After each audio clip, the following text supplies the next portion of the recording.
principalmente van a dar algunos antibióticos, que son capaces de inhibir el crecimiento, en este caso de las bacterias, o destruir ciertas especies bacterianas de forma específica. Es decir, hay ciertos antibióticos que pueden dar a cierta bacteria o a un grupo de bacterias. ¿Ya? ¿Qué son los quimioterápicos? Se diferencian de los antibióticos porque son sintetizados en el laboratorio y nunca por un organismo vivo, es decir, son sintéticos. Pero la gran mayoría nosotros usamos antibióticos, ¿no? Porque lo obtenemos mayormente de los hongos. Dentro de las características es tener una toxicidad selectiva, es decir, que a concentraciones toleradas por el hospedero, en este caso nosotros, debe interferir solo con el proceso metabólico o síntesis de los microorganismos.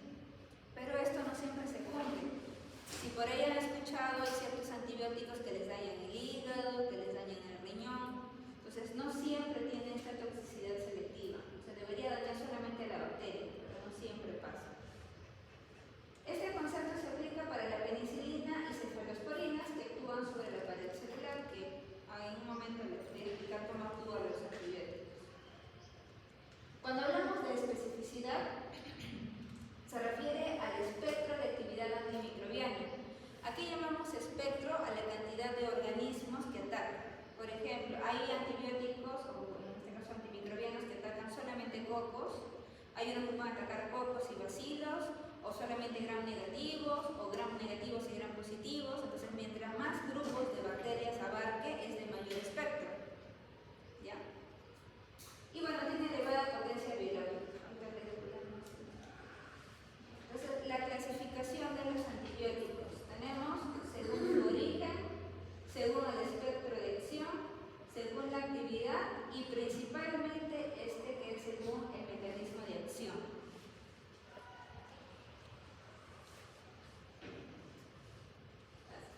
Cierra bien la puerta, por favor.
Ahora, según el espectro de acción, que es lo que les acababa de explicar, los que tienen reducida el espectro de acción actúa sobre un tipo de especie bacteriana. Por ejemplo, solamente para los estafilococos, nada más, ¿no? O sea, para alguna especie específica. Las que son intermedias actúan sobre varias especies bacterianas. De repente, todo lo que son cocos gram positivos, ya agrupa más. Y los de amplio espectro son las que actúan con las gram positivas, las gram negativas. O sea, abarcan mucha más cantidad de bacterias. Entonces, ¿cómo es que deberíamos tomar nosotros los antibióticos o algo así? Desde acá hasta acá. Porque si de frente vamos al amplio espectro, nosotros ocasionamos lo que es una resistencia bacteriana. Y después de eso ya no hay más. No hay otro tipo de tratamiento. Ahora, según su actividad, tenemos las bacteriostáticas y las bactericidas. ¿Qué son las bacteriostáticas? Son las que van a impedir el crecimiento de la bacteria. No las van a matar, pero sí van a detener que se reproduzca o que crezca. Entonces, como pasa su tiempo de vida, de acá digamos a una semana van a morir, ¿no? Porque pasa su tiempo de vida y como no se han replicado, ahí acabó la infección. Y las bactericidas, ¿no? Bactericida significa muerte, este sí le da, mata en sí a la bacteria, ¿no? Por diferentes mecanismos las matas y ya, ahí queda. Ahora, esta clasificación de bacteriostáticas y bactericidas no siempre es clara. Una misma sustancia puede ser tanto bactericida o bacteriostática, depende del agente sobre el cual actúa, es decir, depende de la bacteria, ¿no? Y también la fase creciente de la bacteria. Por ejemplo, puede ser que sea bactericida, por ejemplo, para unos estafilococos, pero si le pongo una pseudomonas solamente va a ser bacteriostática, el mismo antibiótico. Por eso es que no es tan clara esta definición. Para alguna bacteria sí, para alguna bacteria no. De repente si está potente la bacteria o hay mucha bacteria junta en una infección, de repente solamente va a ser su efecto bacteriostático. Si hay poquitito, recién está empezando, sí puede ser bactericida. Entonces depende de todas esas circunstancias. Y esta es la parte más importante, según el mecanismo de acción. Y esto también lo tienen que aprender. Hay antibióticos que actúan sobre la pared celular. Acuérdense la pared celular, la que tiñe con el gramo. Otros que actúan sobre la membrana celular. Otros que actúan sobre la síntesis de proteínas. Y otros que actúan sobre la síntesis de los ácidos proteicos. Perdón, de los ácidos nucleicos, perdón. Y aquí tenemos ciertos grupos, ¿no? Y hay que saber cuál es el mecanismo de acción de cada antibiótico y sobre qué actúa. Por poner un ejemplo, los que actúan en la síntesis de la pared celular, por ejemplo, aquí está la vancomicina, que ya por ahí lo han escuchado, la bacitracina, que también lo han escuchado. ¿Quiénes actúan, por ejemplo, a nivel de lo que son la síntesis de proteínas? Por ejemplo, la eritromicina, la clindamicina. Tienen que saber qué antibiótico actúa a nivel de qué parte de la bacteria. Acá tenemos los diferentes grupos.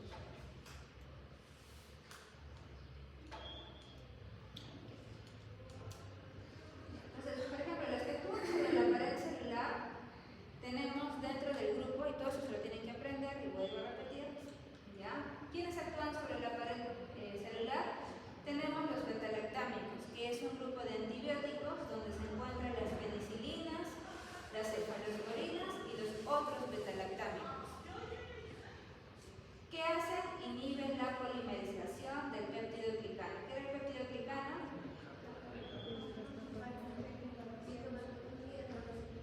¿Ah? Fuerte. No escucho, fuerte, usted sabe. ¿Cómo? No se te escucha, en serio. La pseudomonas, sí. ¿Qué hace el péptido glicano? Protege Una pared una pared que protege la bacteria. Puede estar capturando positivo, negativo, dependiendo de los órganos. es parte de la célula. De ahí justamente lo que se tiñe. Luego, otros que actúan sobre la pared celular tenemos la cicloserina, la fosfomicina, que se encargan de inhibir las enzimas biosintéticas. Luego tenemos la bacitracina, que ya la conocen. Este se combina con moléculas carrier. Acuérdense cuáles son los carrieres. A ver, fisiología o anatomía deben haber visto la composición de una célula. ¿Qué hay en la membrana? Bueno, en la pared celular. Acuérdense. Tenemos la vancomicina, que se combina con sustratos de la pared. Ahí están las penicilinas. Creo que a todos nos han puesto penicilina alguna vez cuando hemos estado mal de la garganta y nos han inyectado junto con la dexametasona. ¿Ya? Penicilinas se obtiene a partir de un hongo, que es el penicillium, y tiene acción sobre la pared celular de las bacterias. Tiene principalmente lo que es una acción bactericida, principalmente. Ahora, las penicilinas tienen su propia clasificación y también se lo tienen que aprender. Tenemos penicilinas naturales, isoxazopenicilinas, las aminopenicilinas, las carboxipenicilinas. Bueno, hay más clasificación que no están ahí, pero después están. Y dentro de esas, cada una de las penicilinas que están dentro. Entre ellas, por ejemplo, la benzilpenicilina, la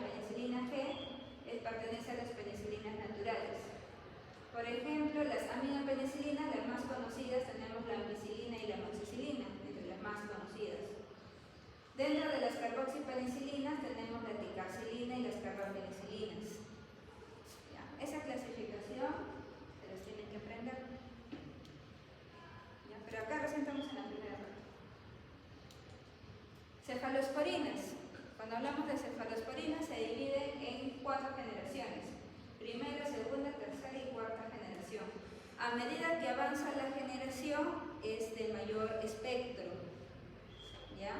Y esto es también importante que se lo aprendan, qué hay en cada una de las generaciones. Por ejemplo, primera generación, bueno, acá hay unos cuantos, hay más, ¿no? Cefalotina, cefasolina, cefalioxina. Segunda generación, cefoxitina, cefuroxima. Tercera generación, bueno, acá no está, la ceftriaxona, por ejemplo. Cuarta generación, cefepime, por ejemplo. Entonces tienen que aprender qué hay en cada generación, porque cuando hagan el antibiograma no es perfecto cuando hagan a nivel in vitro, les puede salir resistente aquí y sensible acá, cosa que no tiene sentido porque este es de menor espectro y este es de mayor espectro.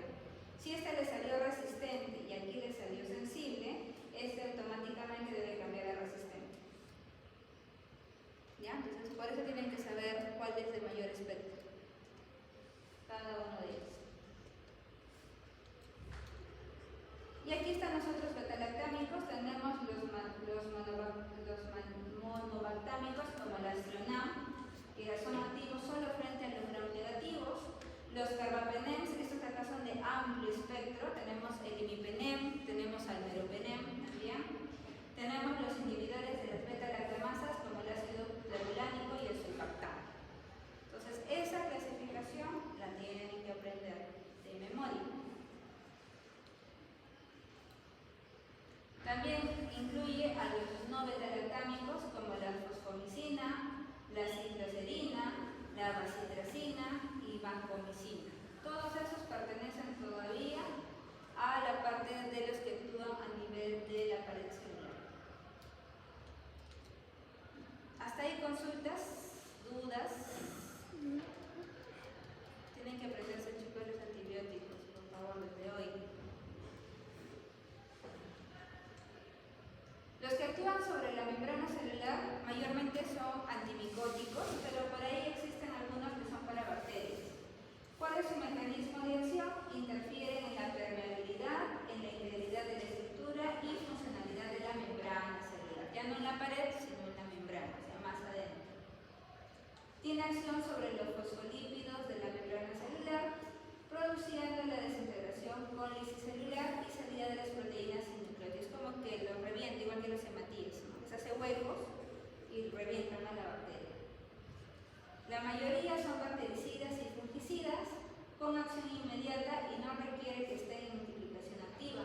Por ejemplo, aquí tenemos una de las más comunes que es las polimixinas, son las que actúan sobre la membrana celular. Tenemos los macrólidos también y tenemos los imidazoles. Aquí están los antimicóticos, ¿no? Los azoles, famosos azoles.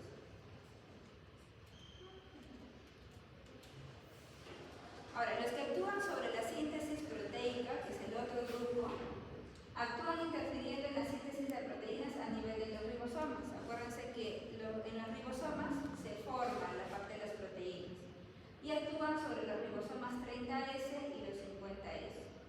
Dentro de los 30S tenemos los aminoglucósidos, que también es un grupo, y ahí encontramos a la estreptomicina, a la gentamicina, canamicina y neomicina. Están dentro de los aminoglucósidos. Dentro de las tetraciclinas está la tetraciclina y la doxiciclina. Bueno, hay más también. Los que actúan sobre los ribosomas 50S tenemos a los macrólidos como la eritromicina, acitromicina, espiramicina, tirosina. Tenemos el clorofenicol y tenemos las licosamidas como la licomicina y la clindamicina, que es conocida. Entonces, vuelvo a repetir, todo eso se los tienen que aprender. Todos los antibióticos. Aquí tenemos algunos aminoglicósidos, bueno, ya los conocen, gentamicina, que es bastante común, las tetraciclinas, los macrólidos, las licosamidas, que los acabo de mencionar, el clorofenicol. Creo que todos estos en algún momento ustedes lo han tomado, así que los deben conocer. Y los que actúan a nivel de la síntesis de los ácidos nucleicos. Aquí tenemos principalmente las quinolonas, ya las quinolonas. Por ejemplo, aquí encontramos el ácido nalidíxico, que se utiliza para las infecciones del tracto urinario.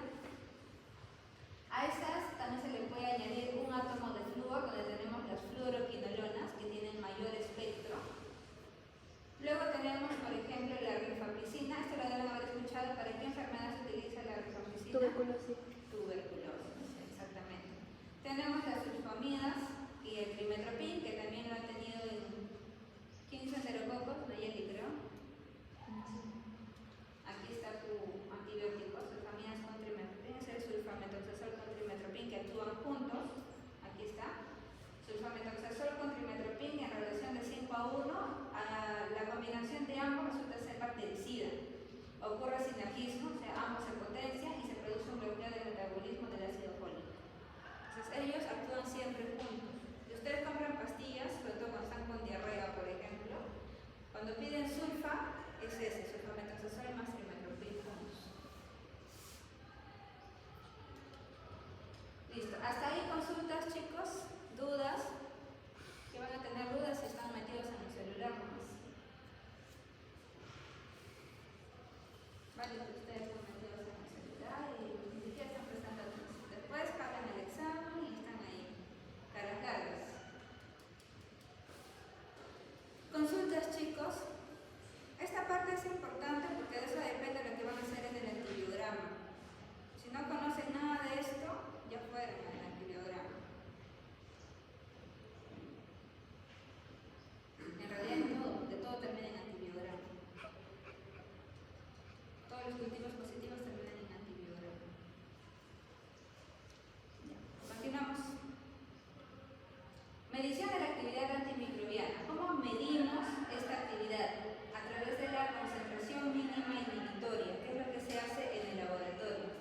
¿Qué quiere decir la concentración mínima inhibitoria? Es la cantidad mínima o menor del agente antimicrobiano necesaria para inhibir el desarrollo de un microorganismo dado. Es decir, es la dosis mínima del antibiótico que deberían darle para que mate a la bacteria. Claro, si le dan 100, va a matarlo sí o sí, pero les está creando resistencia. En cambio, si le doy 20 y está media moribunda con 21 sí la mato, entonces 21 es la concentración mínima inhibitoria. A eso se llama. ¿Qué pasa si le echas más? ¿Ah? Si le echas más igual, la bacteria va a morir de esta forma. Sí, pero crea resistencia. Acuérdense cuando vimos la primera unidad de los plásmidos. Cuando la bacteria está muerta, otra bacteria viene, agarra el ADN que ya tiene antibiótico y lo se vuelve resistente.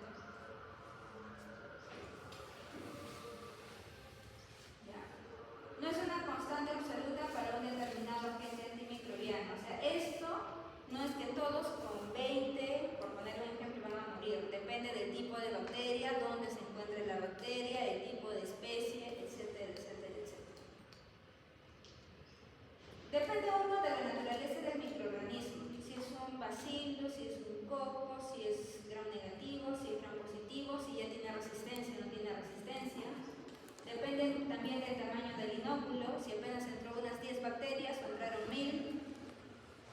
La composición del medio de cultivo, cómo lo preparan, si no tiene larvas, por ejemplo.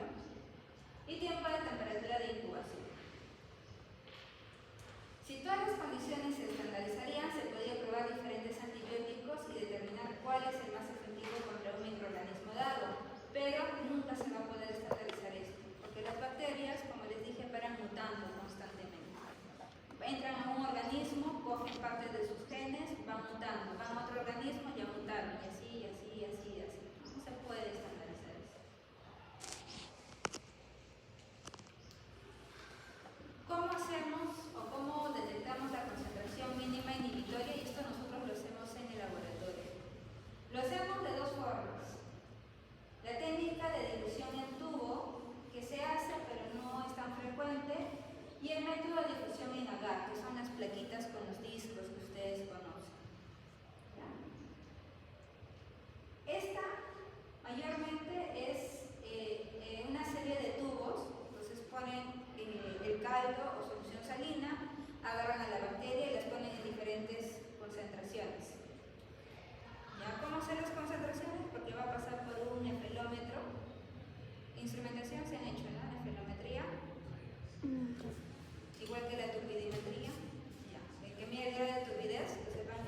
tienen que aprender. ¿Por qué? Porque acá viene lo complicado recién.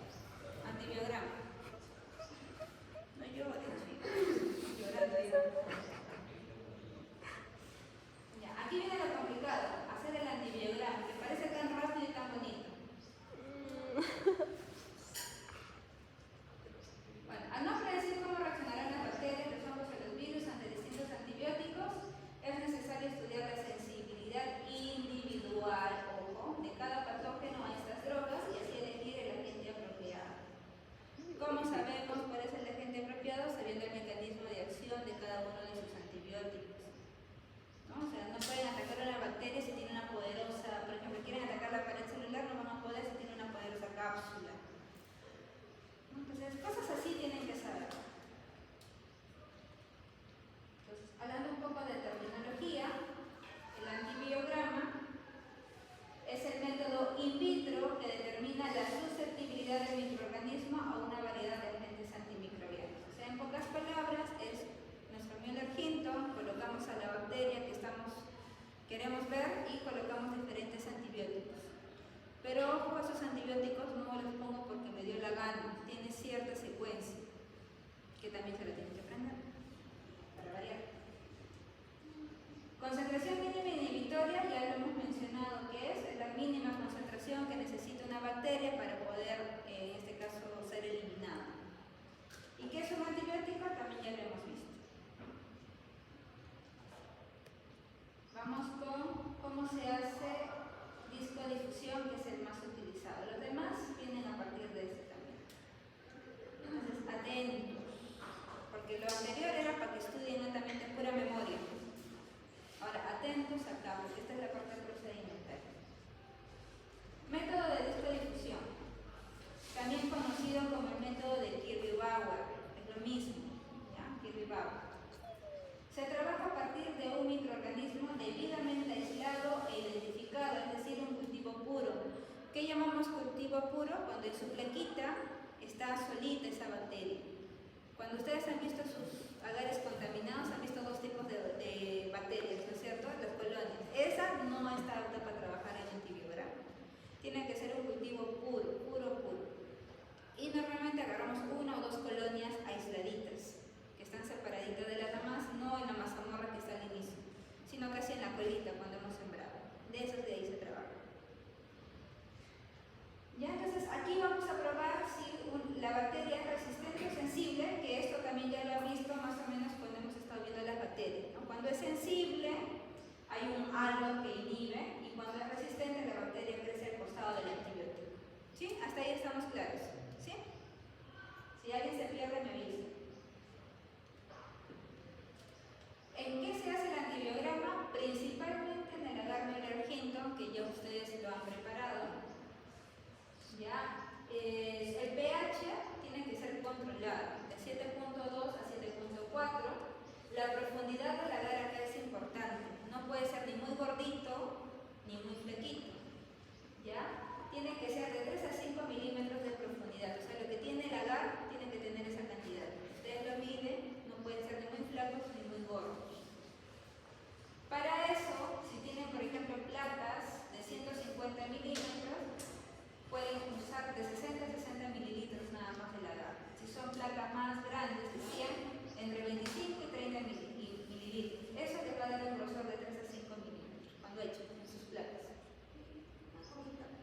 Cuando estábamos haciendo eso, se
para las bacterias, cambian los tipos de antibióticos que tienen que usar. Ahorita les voy a explicar mejor. Como les dije, para hacer el antibiograma necesitamos hacer la selección de las colonias. Estas colonias de un cultivo puro, si se dan cuenta es la misma colonia, o sea, no hay varios, hay uno, tienen que usar las colonias aisladas, que son estas de aquí o estas de acá. Son colonias aisladas. Hay que seleccionar de 3 a 5 colonias del microorganismo que estén bien aisladas, que no estén contaminadas, porque si no les va a salir. Tienen que ser cultivos jóvenes, de 24 horas máximo y exagerando 48. Más que eso tampoco nos sirven. Después de eso tenemos que hacer la parte del inóculo.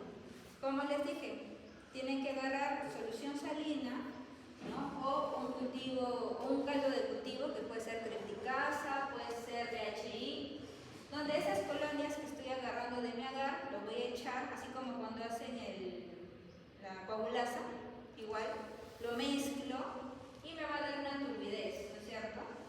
Eso va a pasar por el nefilómetro, lo vamos a medir, y me tienen que dar la escala de 0,5 de la escala de McFarland, como ven acá. ¿Ya? 0,5 en la escala de McFarland. ¿Qué pasa si está muy turbio, mucho, está muy alto? Le echo más agua o más caldo. ¿Qué pasa si le falta? Agarro una colonia más y lo mezclo hasta que me dé 0,5 en la escala de McFarland. Ya hay que estar midiendo. Y dejamos ahí unos 15 minutos para que se estabilice. Otra forma, que tampoco está usada, es justamente usar este caldo, pero le echamos una cantidad de bacteria X, lo incubamos y esperamos a que se reproduzca y vamos midiendo en la escala de McFarland. Demora un poco más es utilizado esta parte. ¿Hasta aquí vamos? ¿Sí? ¿No se me perdieron? Ya. Una vez que ya tengo el inóculo, vamos a inocularle la placa. Esto ustedes ya lo saben hacer. Ya está en una escala de 0,5 de McFarland y hacemos nuestro tapetito. ¿No? Ya saben hacer el tapete, ¿ya? Con el hisopo empapado en ese tubito que ya está en 0,5 de McFarland. Para eso, obviamente, la placa ya tiene que estar puesto en la incubadora, tiene que estar seco, no tiene que tener agua ni nada de condensación. Ya tiene que estar a temperatura ambiente o en la incubadora secándose. Lo ponemos en tapete y lo que viene es colocar los discos. Hay equipos que colocan discos, simplemente tic, y caen los discos. O si no, lo hacen a la antigüita con pinza o con aguja, ¿no? Que ya también les he enseñado y colocan los discos. Ahora, la colocación del disco debe ser uniforme, más o menos a una distancia de 2,5 centímetros entre cada uno, o sea 25 milímetros. No debe colocarse más de 12 discos en una placa de 155 ni más de 6 en una placa de 100. Es decir, en una placa grande pueden entrar hasta 12 discos y en una placa mediana pueden entrar hasta 6 discos. No pueden estar apiñados porque no les permitiría hacer su halo de acción. ¿Ya? Y posteriormente lo incubamos 24 horas y al día siguiente lo sacamos y lo único que hacemos es medir si es que hay o no hay inhibición, ¿no? Agarramos nuestra regla y medimos de extremo a extremo, ¿no? ¿Cuánto es la medida? Digamos 17 milímetros, lo anotamos. Si no hay halo, no es que le pongan 0, deben colocarlo 6, lo que mide el disco, 6 milímetros. ¿Ya? Nunca le pongan 0, se pone la cantidad. Ojo, estoy diciendo, después no quiero que me digan que no la dije. Ya, ¿no? Esto es lo que hace. También pueden usar esto para medir los halos de inhibición. ¿Hasta ahí preguntas? Cuando no hay ningún halo, 6 milímetros. ¿Preguntas hasta ahí? ¿Qué es lo feo de esto? Porque hasta ahí está sencillo. Cuando les crece algo así, que también he visto en un medio contaminado de ustedes, ¿no? Como un doble halo. ¿Y qué quiere decir eso? Uno, que hay un cultivo mixto, o sea que hay más de una bacteria, hay 2 o 3 bacterias. O hay una cepa mutante. Se volvió resistente. Sí, se volvió resistente.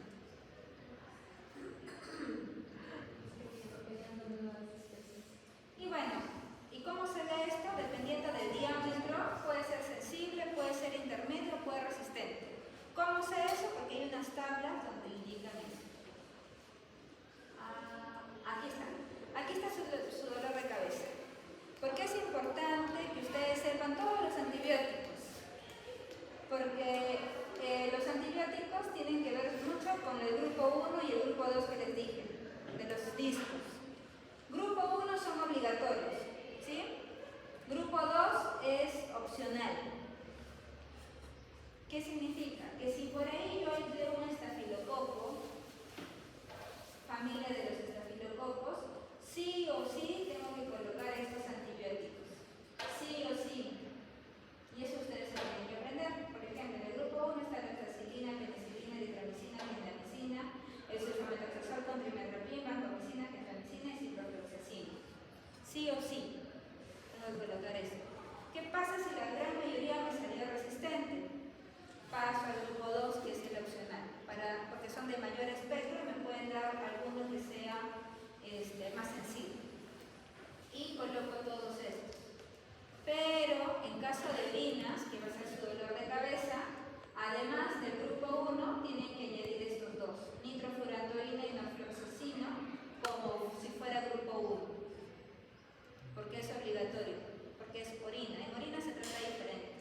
Estos dos están en el grupo 2, pasan a ser grupo 1. ¿Ah? Solamente es en orinas. ¿Ah?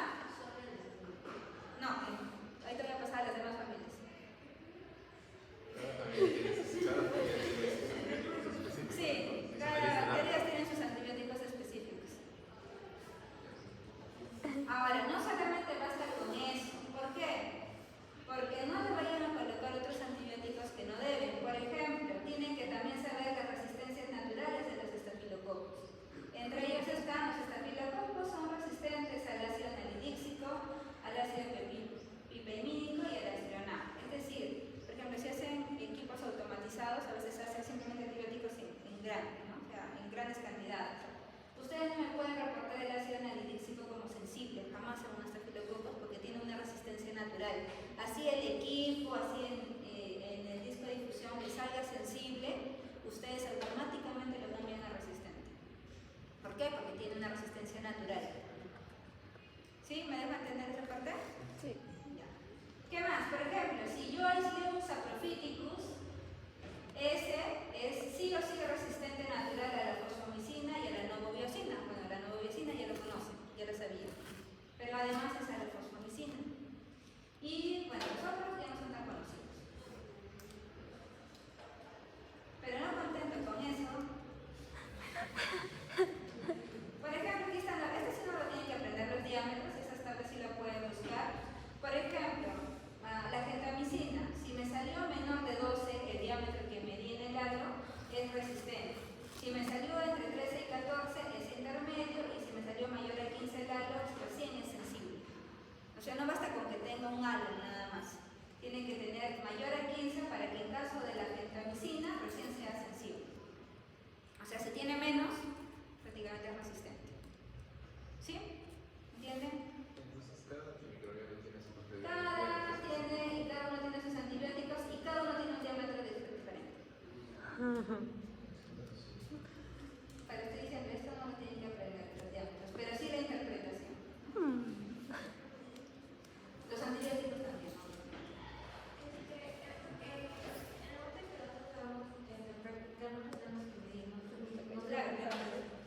No, mides, digamos, te salió 17, recién vas, allá, gentamicina 17, es mayor a 15, entonces es sensible. Así es. Ahora, no contentos con eso, todo esto está en su manual, está en el. No contentos con eso, hay unas reglas de lectura. Ojo, hay unas reglas de lectura. Por ejemplo, el resultado del estudio de sensibilidad con el disco de penicilina también es válido para la ampicilina y la amoxicilina. ¿Por qué? Porque a veces los médicos dicen, ya, me salió resistente a la penicilina, pero ¿y qué fue con la ampicilina o la amoxicilina? Ustedes no le van a estar colocando de nuevo disco. Eso, el mismo resultado de la penicilina también es para la ampicilina y la amoxicilina, ¿no? Y así hay diferentes reglas de lectura.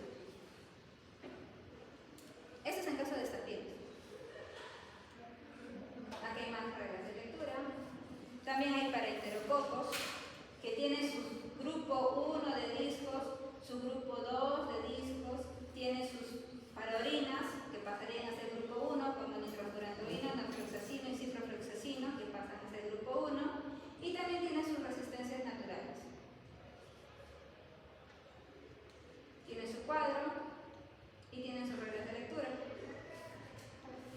También tienen para pseudomona, grupo 1, grupo 2 y los que de orina que van al grupo 1 y sus resistencias naturales. Su cuadrito, sus reglas de lectura. En caso de los Acinetobacter también, grupo 1, grupo 2, los que son orinas que pasan a ser 1, resistencias naturales. Cuadros, reglas de lectura. Enterobacterias es más larga, para variar,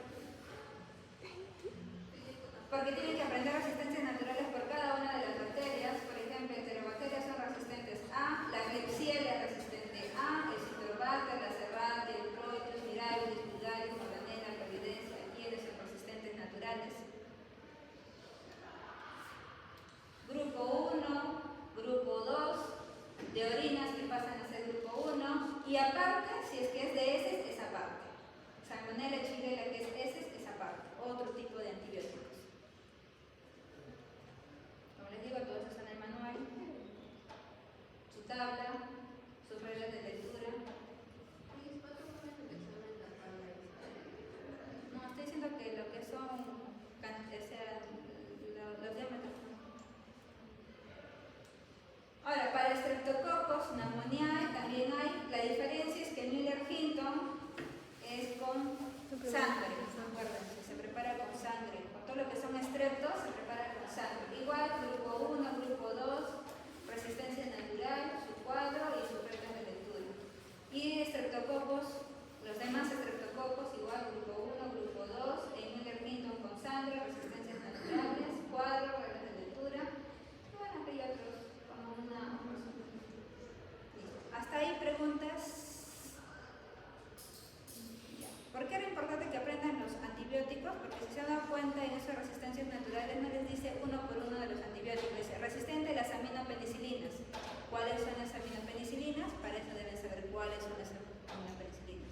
Resistente a cefalosporinas de primera, segunda y tercera. ¿Cuáles son esas? Tienen que saber cuáles son esas. Por eso tienen que aprender todos los antibióticos.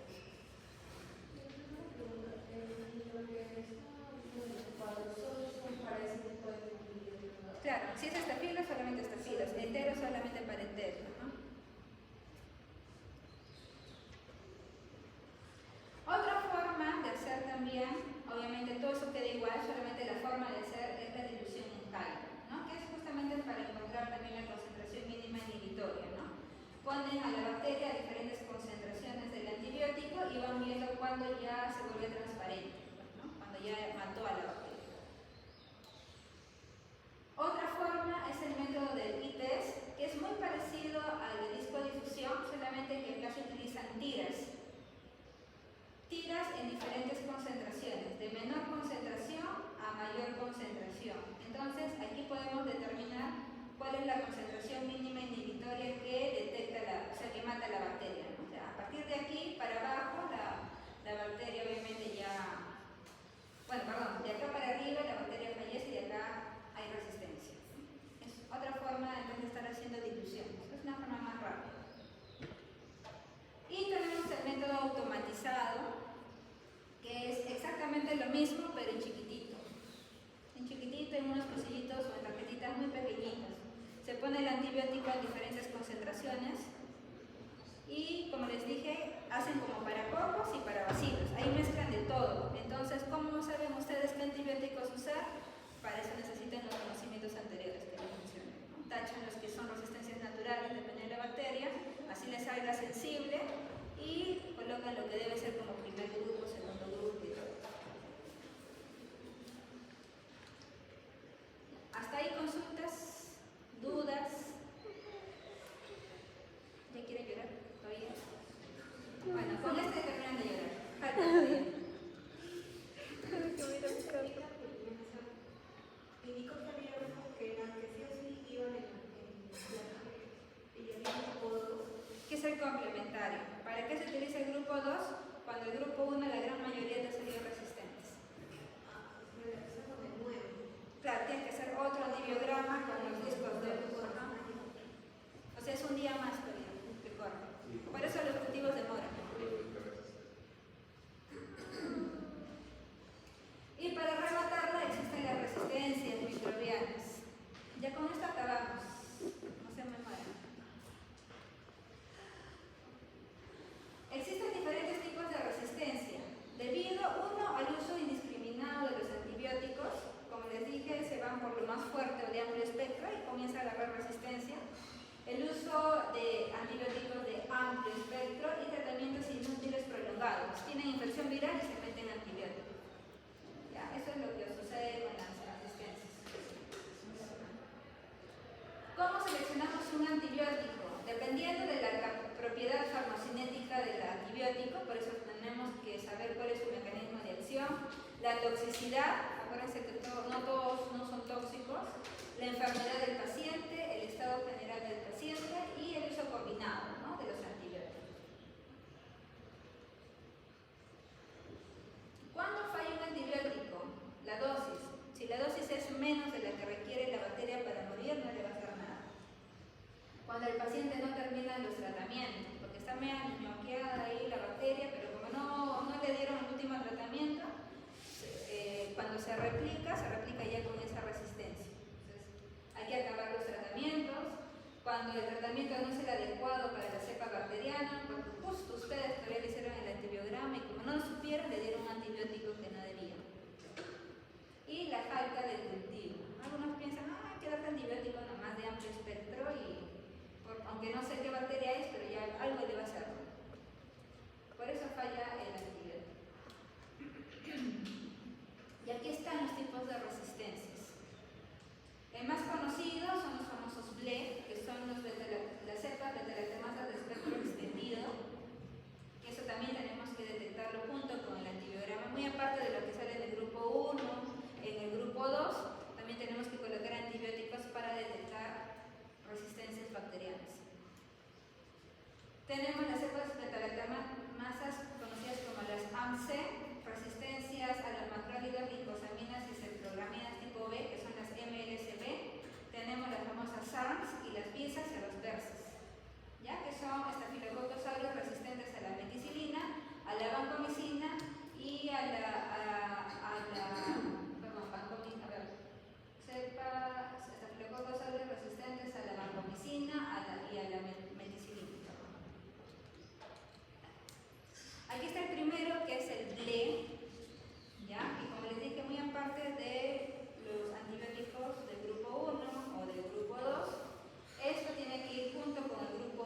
in vitro, como les digo, in vitro no es al 100% confiable. Entonces, como esto detecta resistencias, tengo que buscar a todo mi grupo de cefalosporinas, penicilinas y el astronam, que así me haya salido un enorme halo y está como sensible, automáticamente cambia a resistente. No lo puedo poner como sensible. ¿Por qué? Porque es un B positivo. ¿Sí? ¿Se entiende? Pero lo tengo que comprobar. O sea, sí sé que venga yo tengo que comprobar otra vez. ¿Volverlo a hacer? No, el sitio que Lo cambias, nada más. Entonces su reporte ya sus sensibilidades que al inicio pensaban que eran sensibles son resistentes. ¿Y si es otro día más aparte?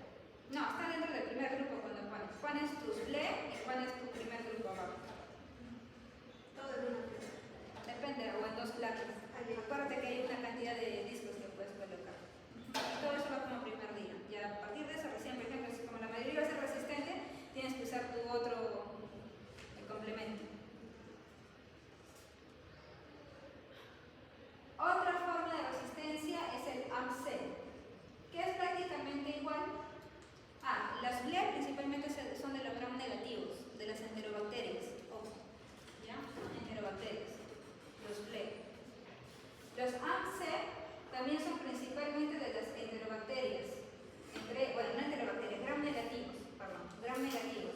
Entre ellas, las bacterias que pueden tener la resistencia AMC es el Acinetobacter, Morganella, Proteus, Providence, Citrobacter, Enterobacter y Serratia.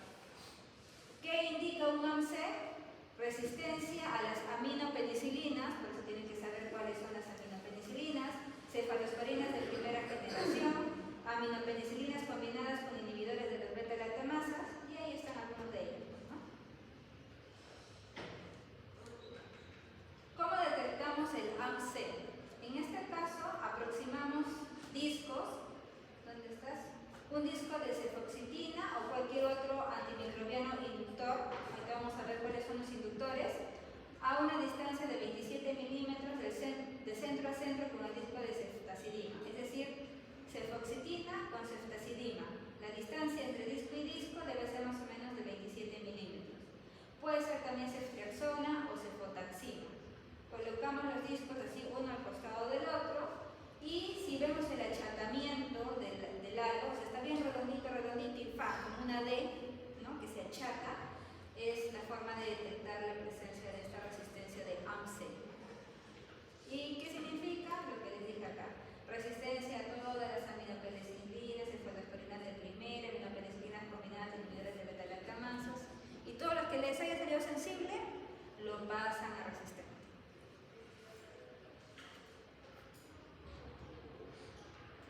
Aquí tenemos inductor y sustrato.